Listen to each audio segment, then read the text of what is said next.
to a coffee with. First of all, what's your order? My order is just a simple flat white.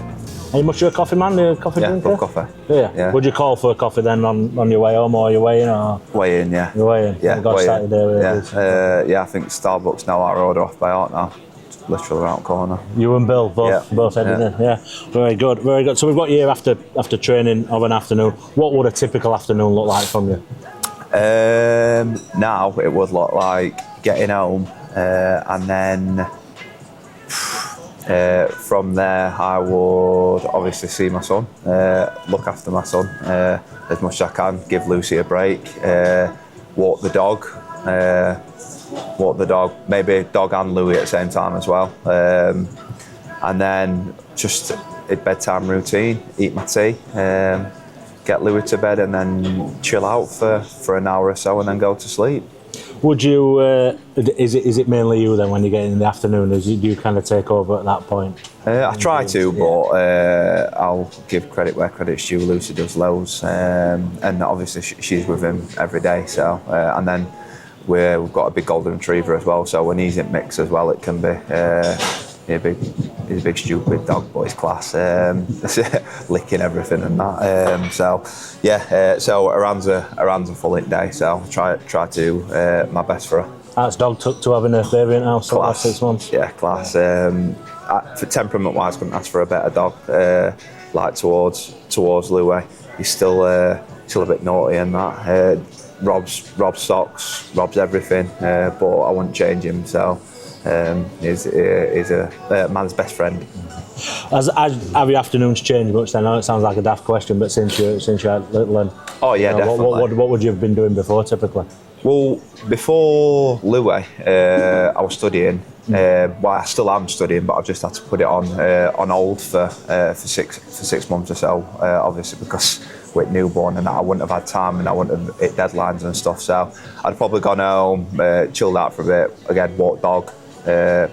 Took him in park, and then if I'd have got an assignment to do or something, then cracked on with that, and then that'd have been that. But obviously now that's changed, but it's going to be back in mix after Christmas, so I'm gonna have to find time from somewhere.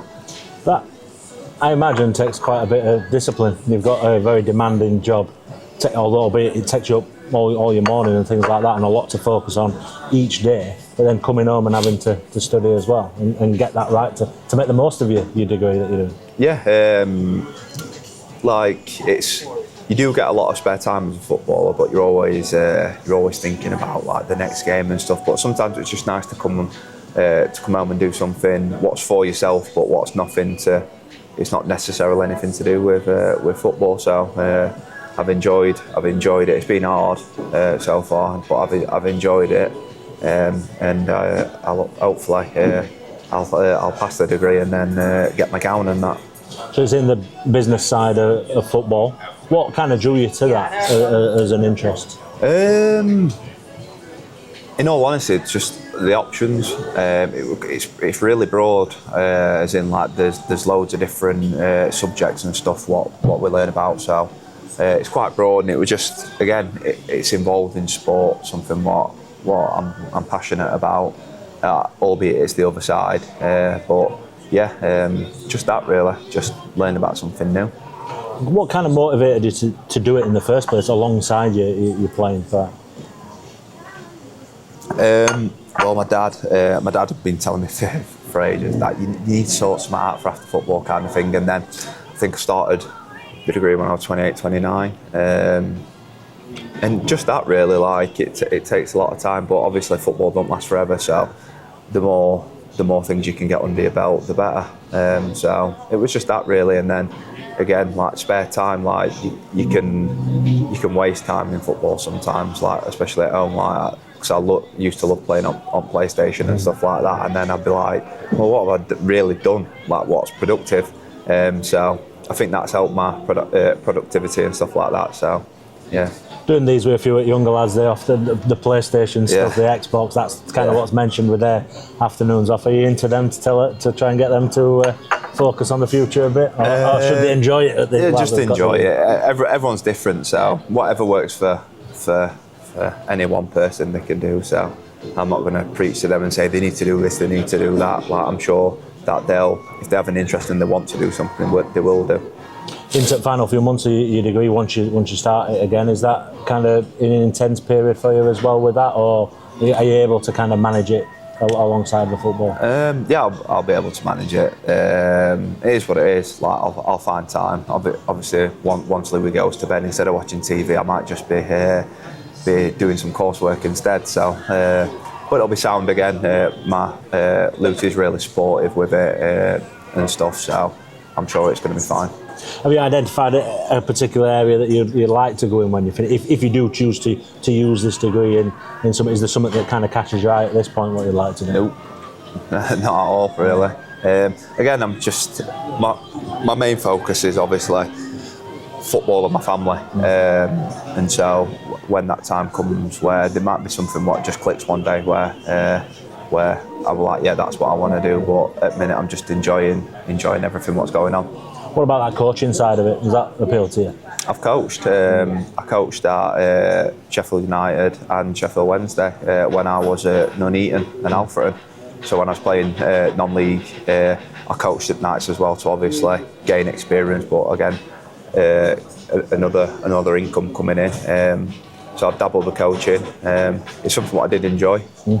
So again, that's another thing what if I can get that under my, well, I've already experienced coaching because it was like pre-academy, under nines and stuff like that, like in academies. So that's an experience what I've had, and hopefully I can use that in the future as well. We touched upon an afternoon off, but what would a day off look like? Now, I suppose you get out there and that's actually a real opportunity to get out and do stuff with yourself.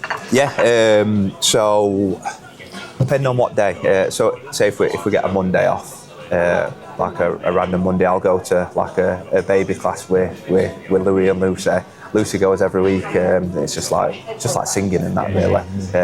So that's quite fun. But like a usual like Wednesday, I'd obviously get up, sort him out, try and get some breakfast if I can, which I will do anyway because I get really marder if I need it, like a big kid, worse than Louis. And then again, nice big dog walk, come home, and then just whatever it may be, spend time with Lucy and family. No, yeah, I've always been a big fan of getting out with the dog, but like you're well placed in Sheffield to really get out there and have decent walks up in the hills. Yeah, that's what I mean. It'd be all right. I wish we could go up into the countryside and let him off at Leeds, but I'm not too sure he'd come back at this moment in time. So hopefully that'll happen in a few years. But we'll just stick to the park. I only live literally 2 minutes from a big park in Sheffield, so it's just perfect. And there's loads of woods and stuff. So. You mentioned your dad earlier. Your dad, a former footballer. Yep. Your granddad as well. Yep. How big a part have they played in your footballing life? Massive, really. My two heroes, obviously growing up, other than Alan Shearer. But yeah, again, obviously seeing what they did in the game and stuff from a young age, I knew I wanted to be a footballer, and I think without them actively distilling things into me or telling me to do things, I think they did it subconsciously because they were just, especially my dad, was just like, listen, if it's going to happen, it's going to happen. Just keep doing what you're doing, kind of thing. And that's the way the approach I've had. So it's always kept me level-headed and always kept me grounded. I've always been interested in kind of that dynamic between when you've got like the son of a footballer, we've got a son and a grandson of footballers as well. Would you say then it is a help overall? Because in some cases there could be pressure and stuff like that, but in your experience, has it been in terms of that advice and pointers? Has that been a big thing for you? In a way, but I have to remember that they both play football, if that makes sense, because I see him as my dad and my granddad. Yeah. Do you know what I mean? And that's the way I've always seen. I've seen it like irrelative of their professions and stuff. I've just seen them as my dad and my granddad, and just gone from there really. So, yeah. Your granddad Roy sadly passed away earlier on this year. Now I remember you saying at the time you weren't really aware of how popular a player he was until you went to his funeral. No, I knew obviously because a lot of like the old boys at games and I remember watching your granddad play and stuff like that, and you say how good he were and stuff, and then obviously with the memorabilia and stuff, I knew I knew how well thought of he was. But then again at the funeral when he was 89 when he passed in the summer, so and there were hundreds of people there, kind of thing, and like from Rotherham United and stuff like that. Everyone sent representatives down and stuff, so that were a lovely send-off for a great man. And say that mean a lot, and the tributes we kind of saw from Rotherham as well, in particular. Yeah, definitely. Like, obviously it was a real tough period. It happened just after Lou were born, so it was a real tough period in that. But the send-off and everything what I think he deserved. So. Yeah. I remember you saying that you got the opportunity to say to your granddad that you were going to give your little lad his it's funny how things pan out.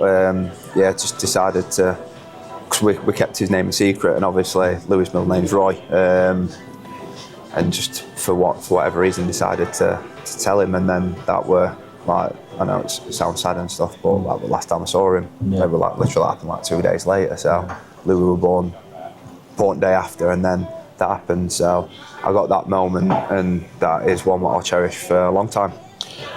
A difficult period for you as well, and obviously lesser so, but not easy. The fact that we in a couple of weeks you're having to go abroad for pre-season and thing. I remember speaking to you on arrival, and you could see that had weighed on you a little bit. But how tough was that? And did you kind of expect that that's how you'd feel at that point?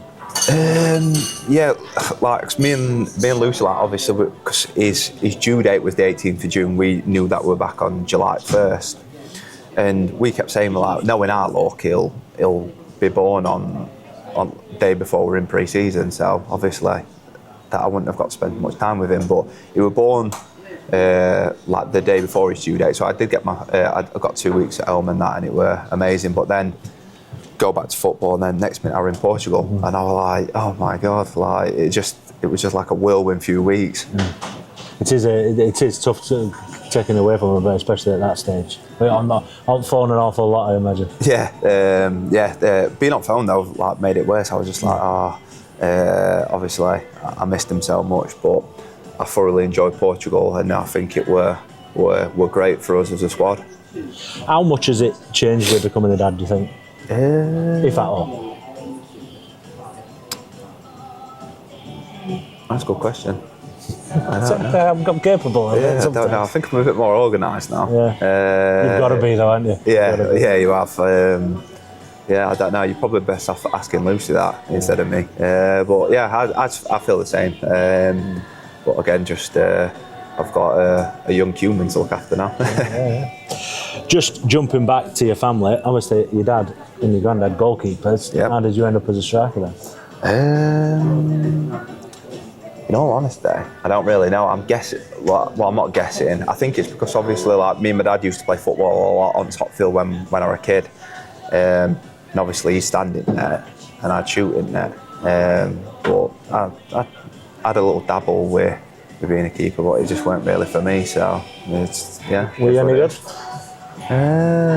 Would you be going in net now if we found ourselves in a position? Yeah. You were putting your hand up for that? Yeah. I went in net for 18s at Sheffield one time.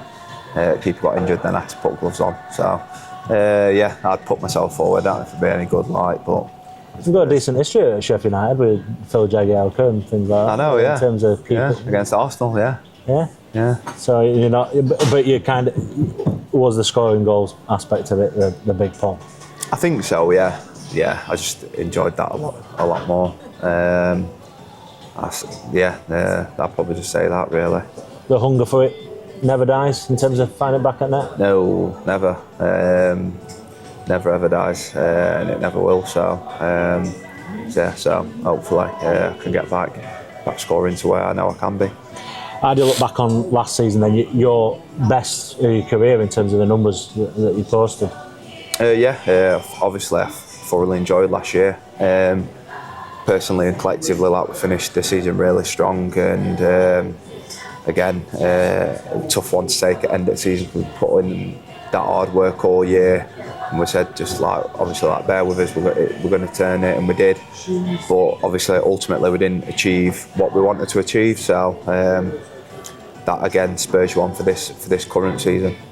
What do you think clicked for you personally? Obviously, you've had some really good seasons in the past, particularly when you were at Cambridge. But what happened in front of goal for you last season? Just making sure in the right positions and stuff like that. Really got service and just the way that we played suited myself and allowed me to play to my strengths, and then obviously get in the right areas to score goals. How does it feel when you're in that groove? You know, you're scoring game after game. Yeah. Is there a difference? Is there a different feeling to when, say, you go a few without a goal? Is there a difference in how you're feeling, your confidence and things like that? Even though I'm assuming you try not to be a difference. Yeah, I don't know really. Like, I think you just got to try and stay level. Like Lee Glover always says, just follow the process.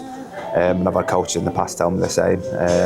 Just like if you stick to the process, like for whatever reason it might not happen for a few weeks, or if it doesn't, but keep following that process, because ultimately that doesn't change. So if you just keep putting yourself in the areas, then it'll turn. Has it been good working with Gloves? Because real character, but obviously got a lot of experiences as well. Yeah, Gloves is a top man. Really good person, so and he knows his stuff, especially in that department. So the more I speak to him, we always have. Well, ever since I've been at the club, we've had little reviews and stuff, and we'll bounce our ideas off him, off each other, should I say, and then we'll go from there. Massive part of your game or your time on the pitch are then tussles with opposition defenders. How is that? Do you enjoy that side of it? You get involved in it an awful lot. Yeah. How is that out there? I think you've got to. Like, it's what it is. It's part of the game, and that's the type of player I am. I've got to be willing to take a bit if I'm willing to give it. So that's just how it is. Like, try and stay as level-headed as possible. I know sometimes I might not get decisions what go my way and stuff like that, but just get back up and crack on. I want to ask you about that in terms of the decisions, because you don't seem to get your fair share of them. No. How do you keep that level head? Because there's times when clearly you've come out on the wrong end of a decision. I can't really affect it. Like, that's the only issue. Like, there's no point in like getting too down about it, because it's gone. The game's still going on. So there's just no point really. Just get back up and crack on, and then get ready for the next one. Do you think you kind of not come with a reputation, because there's not, but you think officials are thinking, I've got to watch him in terms of how the part he's playing in these tussles? Do you think that goes against you sometimes? Yeah, maybe, because I like to think I'm a physical player. I do like getting my body in and making myself known to defenders, but it's in an honest way. But sometimes I'm on wrong end of decision, so it is what it is. I can't do anything about it. How has it been working with Billy Sharp? Obviously a player that's had an incredible career, a little bit older than you, and how's it been these last kind of few months? Yeah, class. Obviously been a Sheffield United fan myself. My boyhood Sheffield United fan. Obviously with what Billy did there and stuff, and then now I'm sharing a dressing room with him with the amount of goals he's scored and stuff. It's always good to learn off players like that. And getting out there and playing alongside him, we've seen that a few times this season. Yeah, definitely. I think we've linked up well when we have played together. And again, it's just like I think we've both got a good understanding of the game of where we'd want each other and stuff. So yeah, it's been good. You seem to have struck up a decent friendship with him as well. Obviously, you're travelling in together of a morning. Yeah, we're travelling together, so we actually don't live too far from each other. So yeah, it's been enjoyable since we signed him. In terms of what is it that at this stage of your career that keeps you hungry? Probably the same thing as what I started. Just love at game, scoring goals, achieving things, getting promoted, and ultimately just playing football. Like, that's what I've always wanted to do, and I'm lucky enough to be able to do that. So try and cherish every moment. You think you'll keep going as long as possible? Oh yeah, I'll let game retire me, hopefully. So yeah, I've got no plans anytime soon. I feel fit, feel strong. So yeah, just keep day by day and just keep striving to be better. Every one of these interviews is kind of finished in the same way with the question of when it is all done, your career and things like that. How would you like people to view what you've done in the game, the sort of player that you are, and the kind of mark that you've made? What would you want people to say about you? Honest, hard-working, scores goals, and that you're a good person, really. That's probably how I'd like to be remembered. Yeah, just fundamental stuff. Works hard, good bloke, scores goals. I'll be happy with that. Yeah, I don't think many people would disagree with that, though. Thank you very much, John. No worries. Good. Sound pal, thank you. Thank you.